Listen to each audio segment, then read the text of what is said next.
ke Meru, Pesara Matahari semua tu lah.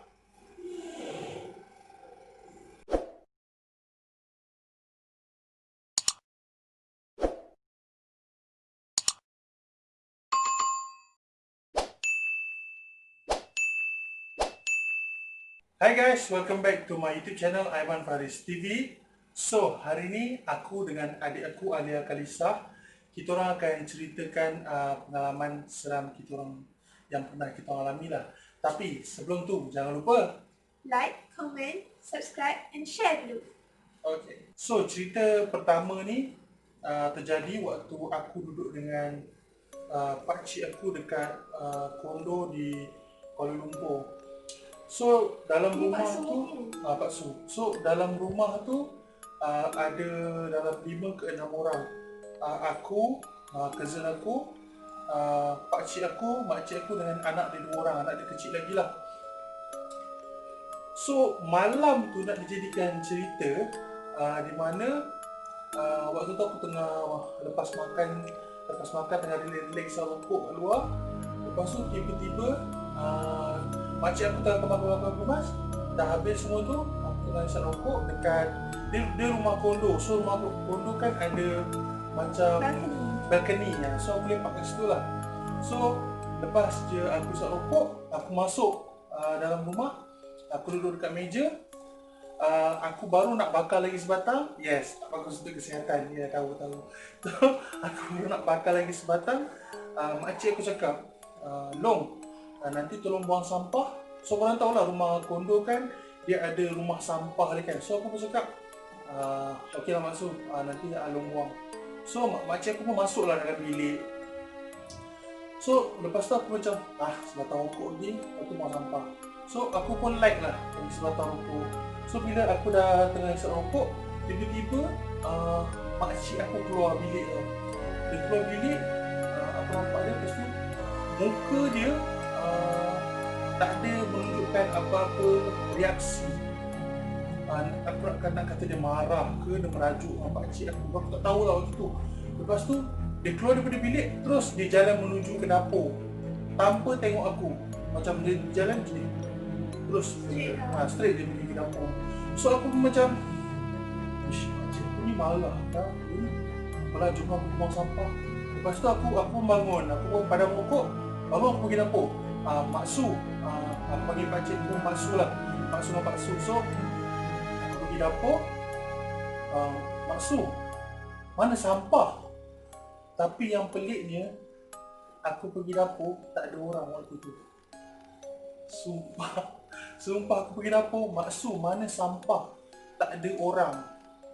Aku ingatkan dia dekat tempat cuci kain kan, rumah kondo kan dia ada satu bahagian yacht dekat luar tu untuk cuci kain kan. Aku buka pintu tempat masuk kain tu, tak ada orang. Aku cari dekat toilet belakang, tak ada orang. Dan yang paling aku terkejut sekali bila aku pusing, aku dengar bunyi pintu bilik terbuka. Mak Su aku baru keluar daripada pintu bilik. So aku macam, okey, apa jadi ni? Aku tanya makcik aku.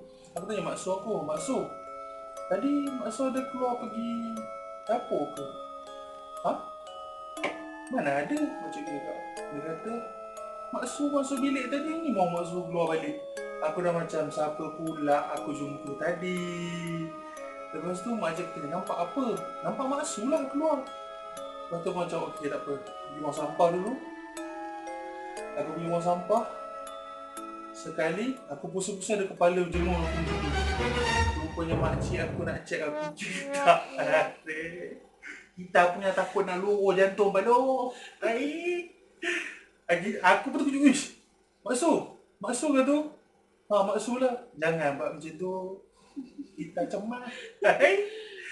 So, bila aku tanya pakcik aku, rupanya aku dapat tahu pakcik aku ada bawa balik satu lembing pusaka yang dikatakan ada penjaga lah, dikatakan lembing tu.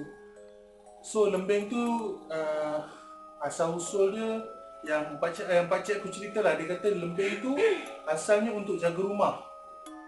So zaman dulu lembing tu digunakan, dia waktu malam-malam dia akan duduk atas bumbung. Kira macam lembing tu jadi security lah. And tak ada siapa-siapa yang kontrol, dia gerak sendiri.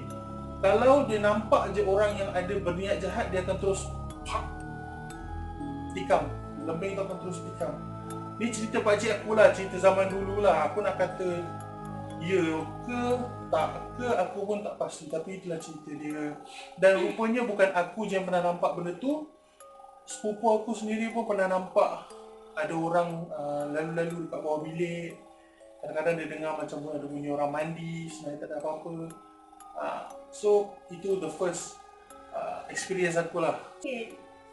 Untuk story Ayah dulu student diploma dekat UiTM Lendu Alor Rajah, Melaka. So, last Ayah baru habis tahun lepas. So, tahun lepas tu, waktu sama tu, kalau siapa yang UiTM Lendu tahulah Sebi, Sabaria. Saya duduk college tu untuk last sem. Okay. So, college Ayah menghadap fakulti KDP 3. So, nak jadikan cerita, malam tu, esok tu ada test. So, malam tu study. Kebetulan roommate tak ada. Roommate dia balik awal. So, time-time hari Jumaat, hari Khamis. Esok tu Jumaat. Lepas tu, tengah sedap-sedap Zali, lepas tu nak tidur. Itu pukul apa? Around pukul 12 macam tu lah. Oh, pukul 12. Lepas pagi macam tu. So, tengah study nak tidur, get ready nak tidur lah. So, dalam kepala otak ni, before tidur nak main drama dulu lah. Sebab nak bagi otak ni tak terlampau stres sangat. So, nak main drama.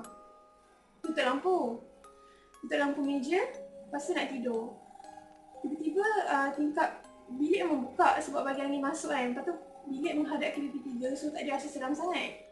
Lepas tu, nak tidur tu, tiba-tiba dekat luar, dengar lagu kanak-kanak. Kau tahu tak lagu Itsy Bitsy Spider? Lagu dia Itsy bitsy spider went up the water spout. So dengar lagu tu, tapi in a scary way. So rasa macam siapa pun tidak pasal budak tengah malam ni. Dia macam suara budak nyanyi tapi seram. Lepas tu muzik dia pun macam slow. So macam Okay. macam siapa pula pasang ni. Lepas tu buka tengok luar, pandang luar, jenguk kat luar. Lepas tu takkanlah jiran sebelah buka kan. Impossible lah boleh dengar sampai ke rumah sebelah. Lepas tu aku macam siapa yang buka ni. Lepas tu pada bawah nampak ada motor. Ada 2 orang lelaki naik motor, tapi motor satu-satu lah. Lepas tu nampak dia orang belah.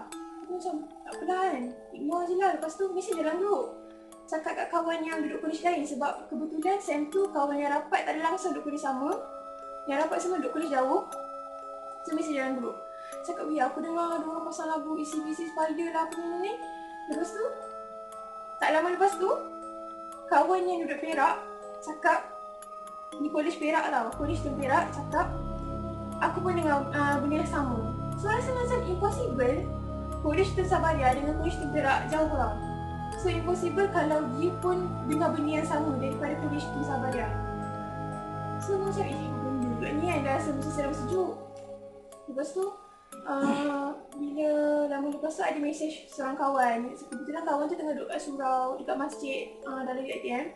So tanya dia, ada dengar apa-apa tak? Sebab tadi nampak ada motor duduk pusing-pusing tau. Lepas tu dia kata yang ada dengar, tapi pelik lah kenapa dia orang pasang orang tu naik motor pusing-pusing pasang lagu tu kan. So bila tanya, rupanya dia orang buka lagu tu untuk event. So dia nak promote event. Tak ingat lah event apa, tapi event ber-AD rasanya. Sebab dia orang kata event tu macam jarang, susah nak di-approve kan. So Buat rumah tu. tak, event ni event konsert. Dia macam lecturer and student dari anak pergi event tu. Sebab kita baik rumah. Lepas tu dia cakap buat event. Lepas tu dalam malam tu esok tu ada test. Lepas tu nak tidur awal. Langsung tak boleh tidur buka lampu. Tidur seorang pula tu memang lagi rasa macam seram lah kan, takut. Okay. Story yang kedua daripada Alia ni, ini story kakak sebenarnya, bukannya Alia yang experience sendiri, tapi ni kakak cerita dekat Alia.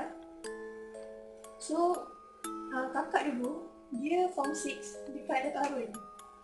SMK Dato' Harun. SMK Dato' Harun kat Kuala Selangor. Hmm. So dia masuk situ, dia biasa, kakak dia ni study study tengah malam. So dia biasa tengah malam, pukul 1 baru dia masuk bilik. Budak-budak ni sebenarnya tidur lah, dia seorang je yang tak tidur lagi time tu. So pukul 1 dia baru masuk bilik. Bilik diorang, macam diorang luas tau. Lepas tu ada 10 katil double decker. So ada 20 katil lah kalau double decker kan, ada 10 katil double decker. Memang semua rapat-rapat. So kakak ni dia tidur dekat yang hujung yang senang nak keluar lah, sebab dekat yang kipas semua kan. Lepas tu dia cakap waktu dia masuk bilik tu, dia baring, dia pejam mata, dia dah lena. Tapi suddenly dia dengar masa ada orang berjalan. Tak macam ni. Macam macam berjalan lah, berjalan. Mula slow, dia kata bunyi tu. Lepas tu makin lama bunyi tu makin jalan lagi makin laju. Kejap step tu macam slow, kejap step tu macam kuat. So dia macam, pelik lah apa benda tu kan sebenarnya ni. So dia terjaga tapi tak buka mata sebab dia cuak. So dia pejam je mata sambil terdengar tu.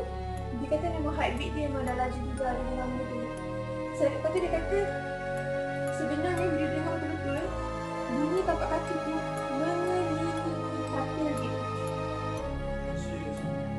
Bunyi tu memang orang dekat katil dia lah.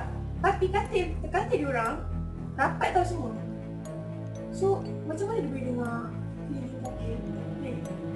Dia mungkin boleh dengar dekat luar tu lah, tapi yang dekat yang rapat dengan orang tu macam mana dia boleh dengar kan? So dia macam dia buka mata ke tak? Sebab kalau dia tak buka mata, dia rasa tak boleh bernafas sebab jantung dia terlampau laju gitu. So bila dia buka je mata, dipaksa juga dia buka mata, dia buka je mata, bunyi tu hilang. Dia tak nampak apa, bunyi tu hilang. And dia kata waktu dia buka mata tu, kipas dekat dengan dia. So bila dia tu dia boleh dengar tau bunyi kipas, bunyi angin kan. Tapi bila dia buka je mata, bunyi tapak kaki hilang, bunyi kipas semua dia tak dengar. Dia memang suddenly sunyi sangat. Lepas tu dia tengok dia punya roommate semua tengah tidur. Tak ada seorang pun yang bangun sebab dia expect yang mula-mula jalan tu dia ingat mungkin ada budak nak solat, mungkin ada budak nak mandi, mungkin ada budak nak sambung study ke pukul 3 pagi kan. Itulah experience yang kakak. Tapi dia tak nampak apa-apa. Dia tak nampak. So tu dia cerita dari aku. So sekarang aku nak kongsi lagi satu cerita. Benda ni terjadi dekat aku dengan kawan aku sewaktu kita orang lepas aku, zaman aku habis tadi lah, tentu aku banyak ikut production crew untuk shooting filem. Tapi ini bukan jadi dekat set tau. Benda ni jadi waktu kita orang nak cari idea story macam mana nak buat, sebab member aku ni script writer. So aku dengan dia kadang-kadang kita selalu brainstorm sekali dan bincang pasal idea dan sebagainya. Tapi kita orang suka bincang malam-malam. Dan kita orang kalau bincang takkan stay di tempat. So nak jadikan cerita, malam tu dia call aku, "Man, jom kita pergi brainstorm." Aku macam, "Serius lah? Kau duduk segambut kot?" "Aku duduk Sungai Buloh." Tak apa, aku datang ambil kau." Lepas tu, "Okey, tak apalah." Dia pun datang lah ambil aku. So dia datang ambil aku, kita orang mula-mula, kita orang ubah 3 tempat lah malam tu. First, kita orang pergi dekat depan mamak, dekat depan rumah aku ni. Kita orang lepak dalam, time tu dalam pukul lepas maghrib macam tu lah. So time tu pukul 8 lebih. Dekat situ dekat 2-3 jam. Lepas tu pindah pergi ke sarjana utama, cari idea, prop. Lebih kurang dalam 3 jam juga. Lepas tu dia kata, "Wish, aku dah tak ada idea ni, aku tak boleh belah ni. Jom kita pergi McD nak? McD Puncak Alam." Waktu tu dia ajak aku. So aku cakap, "McD Puncak Alam, kau apa ke? Kita dah makan kat 3 tempat kot, kat 2 tempat kot." Dia kata, "Alah tak apa, kita pergi McD, belilah aiskrim ke apa ke, apa ada idea ni," dia cakap. Aku macam, "Okey lah, jom lah." Time tu dah dekat pukul 2 pagi tu tak silap aku. Pukul 1 ke pukul 2 pagi. So daripada sarjana utama, kalau penduduk sarjana utama, pintu belakang kalau keluar, ni baru nak cerita seram, tadi tak ada seram. So pintu belakang, traffic light, kalau ke depan kau akan pergi UiTM Puncak Alam, itu pintu belakang kan. Tapi kalau nak pergi McDonald kau akan kanan. Kiri kau pergi ke Meru, Pusara Matahari semua tu lah. Ada orang tu. So member aku ni dia jenis degil. Sebab dia duduk Kelang. Dia cakap dia selalu hantar mak dia pergi sarjana utama. Aku ni duduk dekat Sungai Buloh, dia dah dekat 12 ke 13 tahun. Aku lagi faham kawasan ni. Aku cakap, okey, traffic light kau pergi kanan. Traffic light kau, kalau daripada traffic light tu dia kanan, dia straight depan sikit, dia kiri dah 5 minit dah sampai dah McD. Korang tahu dia pergi mana? Dia pergi masuk ke persiaran Matahari, kau tahu. Dia pergi masuk ke persiaran Matahari, pergi kiri, dia straight. Aku kata, kau buat apa ikut sini? Pusing lah belakang. Ish, aku tahulah, aku selalu hantar mak aku. Aku cakap, kau hantar mak kau daripada Kelang sampai sini. Aku duduk sini, aku cakap. So kita orang argue dalam 5-10 minit sampai ke Jalan Paip.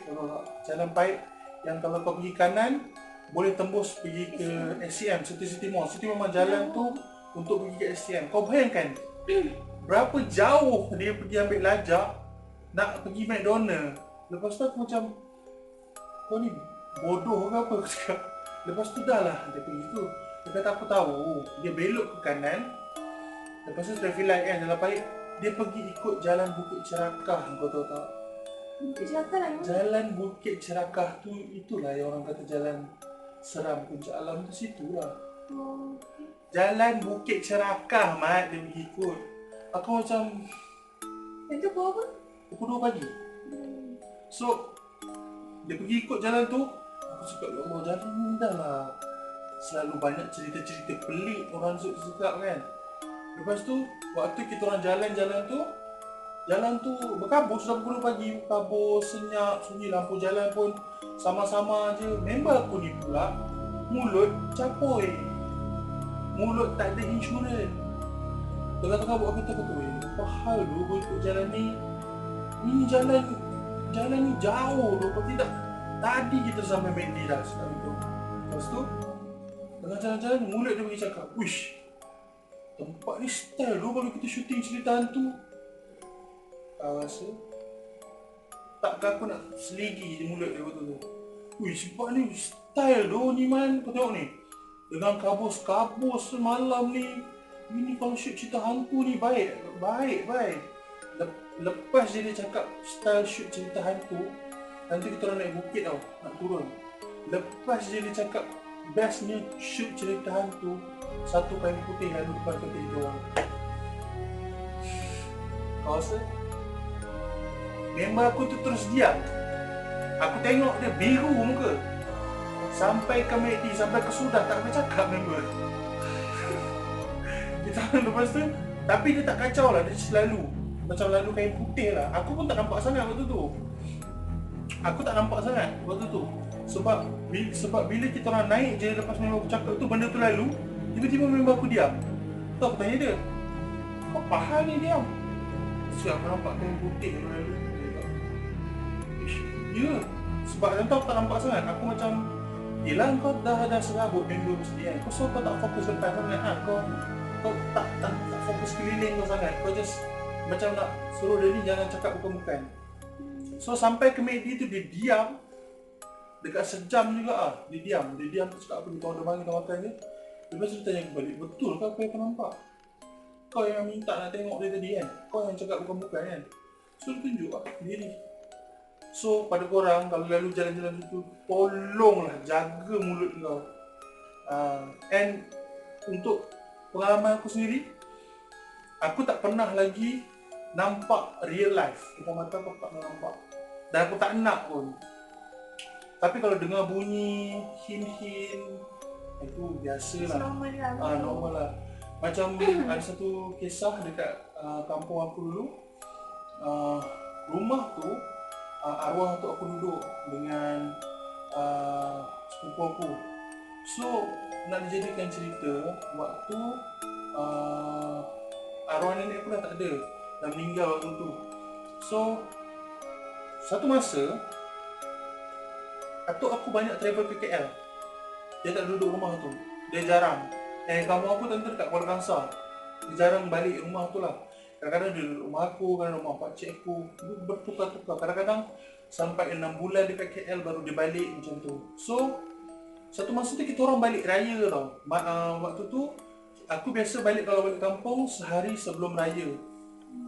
So bila sehari sebelum raya, macam last day tu, biasalah budak-budak main meriah, main mercun, bakar lemang, masak untuk besok. Suasana kampung meriah. Sebab kalau rumah atuk aku ni, dia macam keliling di hutan, tengah-tengah tu satu rumah. So nanti kalau aku ada buat vlog aku di kampung, nanti aku tunjuk orang macam mana aku punya suasana dekat rumah kampung atuk aku tu. So dah dijadikan cerita, malam raya tu, lepas kita orang buka puasa, lepas azan maghrib kita makan, aku dengar bunyi footstep dekat atas. So rumah atuk aku ni atas kayu, bawah batu. So lepas je azan, lepas kita orang makan, aku dengar bunyi footstep. Kau tahu lah rumah kayu kalau kita pijak pun bunyi bum. Lepas tu aku dengar macam bunyi orang cakap dinding. Lepas tu aku dengar macam-macam bunyi aku dengar. Dan aku tanya dekat ayah aku, ayah dia dengar apa-apa bunyi tak? Ayah kata tak ada apa-apa bunyi pun. So aku pun macam, apalah, saat aku ikut. Dan malam tu, bila aku nak tidur, aku tak boleh tidur. Aku still dengar bunyi footstep. Tapi tidur ke atas ke bawah? Jadi kita tidur dalam kat bawah. Kat atas Kat kan, atas yang tak ada orang kat pakai. atas kan kalau pakai sebab rumah tu, kat atas tu dah botol. Lepas tu kita memang bergelimpangan dekat ruang bawah tu. Memang kita orang tak, time tu dah tak berani sangat naik Dah atas tak berani lah. naik atas. And lepas tu bila aku tidur, aku mimpi ada, aku nampak, aku dalam mimpi tu macam ni. Aku tengah tidur, dalam mimpi aku terbangun, aku nampak ada lembaga hitam dekat luar.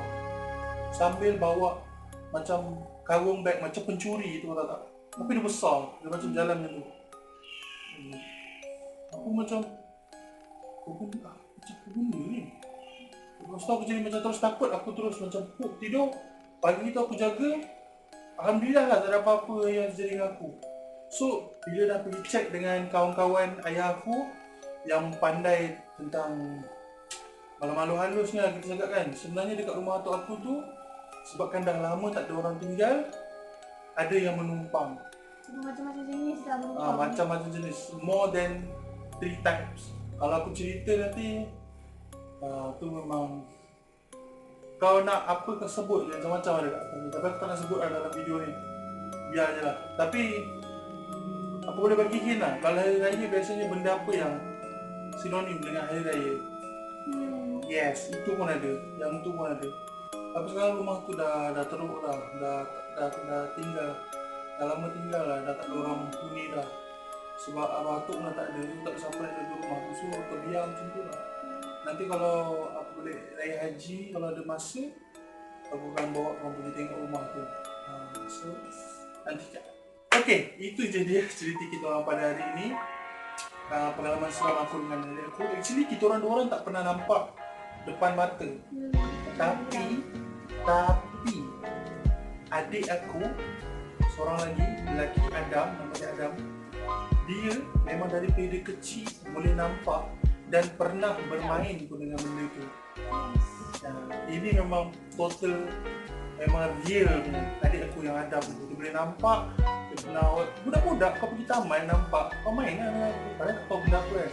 So kalau korang nak aku invite adik aku tu Adam untuk ceritakan pengalaman seram dia, korang jangan lupa subscribe, tekan notification bell and like video ni banyak-banyak So sampai sini saja dulu guys, video kita orang. Anyway, thank you for watching and don't forget to like, share, subscribe and share. Stay tuned and I see you in the next video guys. Bye bye. Bye.